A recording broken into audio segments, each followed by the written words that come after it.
মহিলাদের মধ্যে breast cancer ও cervical cancer নিয়ে সচেতনতা বাড়াতে আসানসোলে বিশেষ সচেতনতা কর্মসূচির আয়োজন করা হয়।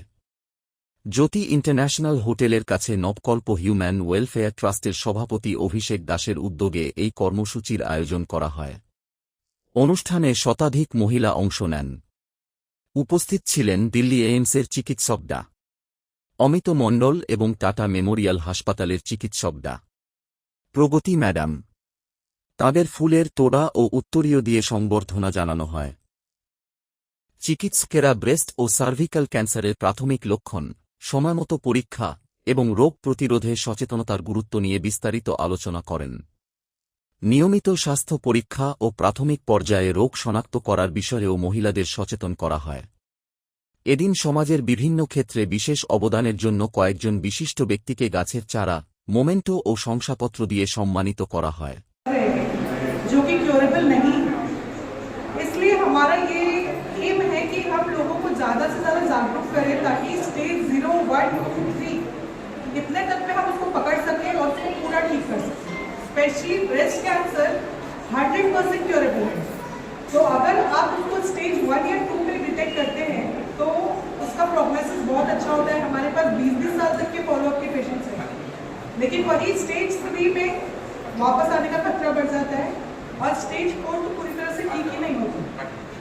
स्टेज 4 इज नॉट क्योरेबल, तो दिस इज द एम कि we aim to diagnose it early.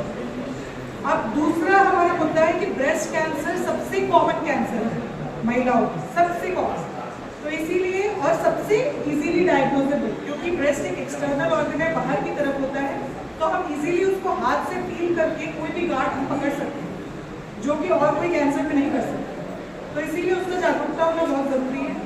और तीसरा बात है कि क्योरेबल है उसका। ট্রাস্টের সভাপতি অভিষেক দাস জানান, দরিদ্র ও অসহায় মানুষের পাশে দাঁড়াতে তাদের ট্রাস্ট বিভিন্নভাবে কাজ করে চলেছে। মানুষের সেবায় আরও বেশি মানুষকে এগিয়ে আসার আহ্বান জানান তিনি। আজকে আমাদের নবকল্প হিউম্যান ওয়েলফেয়ার ট্রাস্টের যে অনুষ্ঠানটা ছিল, এটা এখন যে নতুন আমাদের চিফ মিনিস্টার যেটা অ্যানাউন্স করেছে যে সার্ভাইকাল ক্যান্সার নিয়ে যে ভ্যাকসিনেশন, এবার সার্ভাইকাল ক্যান্সারটা যে কি জিনিস এটা তো সবাই এখনো মধ্যে জানে না। তার জন্য আমরা আজকে সার্ভাইকাল ক্যান্সার এবং ব্রেস্ট ক্যান্সারের অ্যাওয়ারনেস প্রোগ্রাম রেখেছিলাম রিট্রিট আবাসনে। এখানে কমসে কম 70 থেকে 80 জন মহিলা এখানে আমাদের সাথে উপস্থিত ছিলেন। খুব সুন্দর অনুষ্ঠান হয়েছে। ওনারা অনেক প্রশ্ন, অনেক কিছু ওনাদের ক্লিয়ার হয়েছে, অনেক কিছু ওনারা জানতে পেরেছেন।